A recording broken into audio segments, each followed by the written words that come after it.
We got a loaded show here on Chicago Bears Now. My name is Harrison Graham. Welcome in. Matt Eberflus, to me, challenged his quarterback, Justin Fields, on what he expects over the final 7 games. We're going to dive into that and whether it's fair or not. Number 2, Cody Whitehair has been benched. Nate Davis is back. We'll talk about what the offensive line is going to look like, and we got some other injury news and notes to dive into as well. So lots of stuff to get into, but I do want to give you guys a round of applause. We crossed 79,000 subscribers here on Bears Now. The road to 80K is officially underway. I wanted to give some love to some of our most recent subscribers. Sean Adorno, we got Game Store Gaming, LA Steve Rams, we got Manolo Del Toro, Charles Jones. Want to give you some more love, some specific shout-outs to some subscribers moving forward. So appreciate you guys and everybody else that is subscribed to the channel. If you want daily content around the Bears, we're the channel for you. All right, let's talk about Justin Fields. First of all, he is back. We did have that video earlier this morning, but Matt Eberflus did confirm at his presser today that Fields will start Sunday against Detroit. Justin Fields actually said just a little bit ago that he was close to playing last week, but there was still risk of further injury, so they held him out. You look at Fields, what he's done this season, and obviously the big question that needs to be answered is, A, can he play well enough to prove he's the guy long term, and B, is that door still open? We'll get to that part of it in just a second.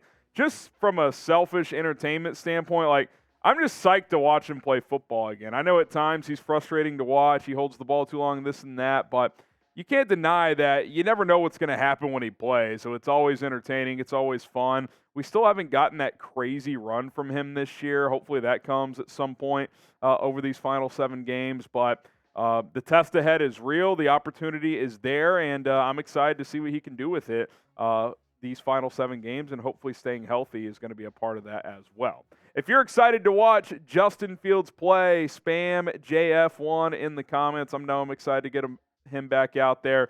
Appreciate Tyson Bagent, what he was able to do, going 2-2, but I am excited to get QB1 back on the field. I don't know about you guys. If you agree with me, spam JF1. Now let's get to this part of the discussion. Fields is back. That's great and dandy. Hallelujah. But what does it mean long term? Can he still be the franchise quarterback in Chicago? And I thought Matt Eberflus challenged him in his press conference today with something that he said. He was basically asked, hey, is 7 weeks long enough for Fields to show that he can be the guy long term? Here's what his answer was. And today we got a Flus that actually was fairly open compared to normal. He said, I think 7 weeks is enough time to show consistency, and be the high performer that we expect him to be. I think that part is key.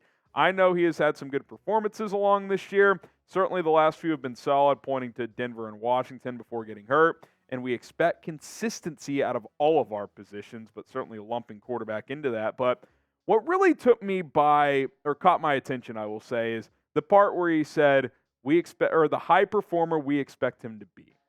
Like that felt significant to me. Now, I don't know what specific benchmarks points to high performer. Like, is he expecting 4 touchdowns a week like we got during that 2-game stretch? Is he expecting that to turn into wins more consistently? I don't know. It's a bit open to interpretation, but I did find that interesting when I listened to Matt Eberflus earlier today. And look, he's going to have to perform at a high level if they're going to stack some wins here. I mean, these next 4 games are not easy. At Detroit, at Minnesota, bye week, Detroit at home, at Cleveland. I know Deshaun Watson's out for the year, so in theory that game's a little bit easier, but it's still a road game in December against a damn good defense in the Cleveland Browns. You got the Lions twice, Minnesota. Matt Eberflus still hasn't won an NFC North game.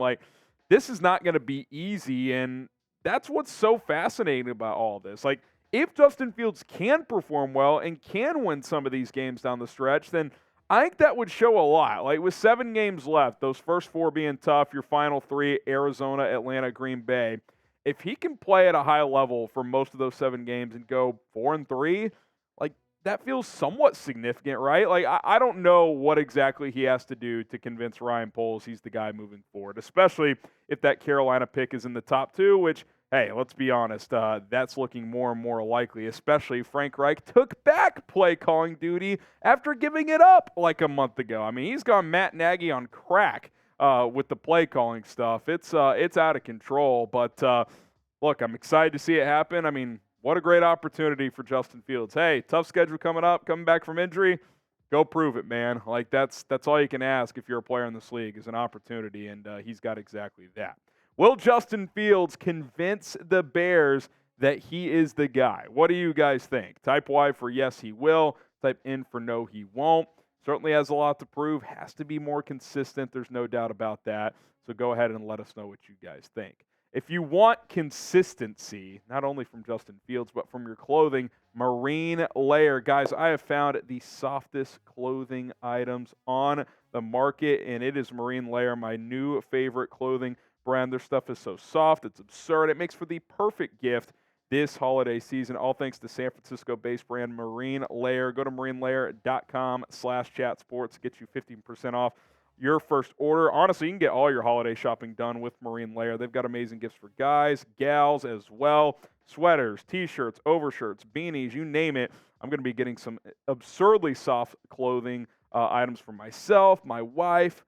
You know, might even get PJ a little bit of something to grow into as well. I think my favorite items from Marine Layer are some of their winter archive collection that they have launched as well as winter is upon us. Super vintage, ski inspired with a ton of bright colors, color black puffer vests, and a whole lot more. Now, what I'm rocking today is the Asher print sweater button down in blue geo. It's still warm enough down here in Texas where I can rock this, but once it cools down, I'll be diving into that winter archive collection from Marine Layer. So again, get started today. I think we can all admit that great gifts can be hard to find, so look no further than Marine Layer. 15% off for a limited time only. marinelayer.com/chatsports. That's marinelayer.com/chatsports. That link is in the comments and in the description. marinelayer.com/chatsports. That gets you 15% off. Okay, let's talk more about what Matt Eberflus revealed today. Cody Whitehair benched. I don't think the Bears would label it that way, but that's kind of what it is, right? Like, we're going to play our best five. That's what they always say. Well, Cody Whitehair is not going to be in your starting five, straight from Matt Eberflus. Nate Davis is back. He's going to play right guard. Teven Jenkins is going to flip back to left guard. Whitehair is heading to the bench, which means this is your starting five because Matt Eberflus did say that Lucas Patrick would stay at center as well. Braxton Jones, Teven Jenkins, Lucas Patrick, Nate Davis, and Darnell Wright. Got to be honest, on paper, this group is pretty solid. Now, Lucas Patrick stinks. I think we all know that. But if only one of your starting five is well below average, like all other four are at least average, if not better. Like, we'll see how Nate Davis does with a month off, but he was starting to play pretty well before he got injured. Teven Jenkins has been really good. There's been some ups and downs for Darnell Wright, but he's definitely been above average. And I think Braxton Jones, since coming back from injury, has been above average as well, if not even better. I think he's a top 10 highest graded pass blocking tackle this year. That's been impressive. I'm very curious to see what this unit can form into down the stretch of the season, which, again, for Justin Fields, finally behind some stability on that offensive line. Now, for Cody Whitehair moving forward, you kind of feel like this is the end, right? I mean, we've talked about this. We've said he's a prime cut candidate for next year. He is under contract, but the Bears can save over $9 million by cutting him, and that's with the pre-June 1st designation. It's over $10 million if they post-June 1 cut him. So definitely going to keep an eye on that this offseason, but it just feels like the end is near for Cody in Chicago, and it's been a nice run, and I got nothing bad to say about Cody Whitehair. He's just not a very good player anymore. He's a good backup. As a backup, he's got value. Starter, though, that's not something he needs to be doing, at least not in Chicago anymore. Now, what do you guys think? Will Cody Whitehair get cut this offseason? Type C for cut or K for keep.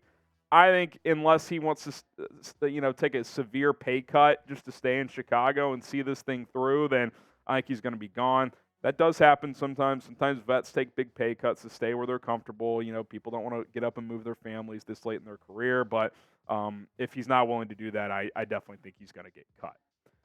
All right, let's take a look at today's injury report, then we'll get out of here. We've kind of alluded to some of this. Justin Fields, Nate Davis, both full participants. They're in line to play Sunday. Terell Smith, this is a positive one as well. He's been dealing with mono. He was a full participant. Matt Eberflus confirming that he would be back at practice, so he's trending in a good direction to get back out there. Obviously, I don't think he'll start, but can provide quality depth. Deontay Foreman limited with an ankle injury. He got banged up in that Thursday night game, but should be okay. Khalil Herbert was labeled with an ankle/shin injury, limited. He's still on IR, so He's in that 21-day practice window, so the Bears have until next week to make a decision, but keep an eye on that. Jack Sanborn dealing with an ankle injury. He was limited, and then Tremaine Edmunds did not practice with a knee issue. I don't think he'll play this week, but I think Sanborn will, which means you should be all right at that linebacker position. But all in all, Bears are getting pretty healthy right now. Offensive line as healthy as it's been all year. Justin Fields coming back.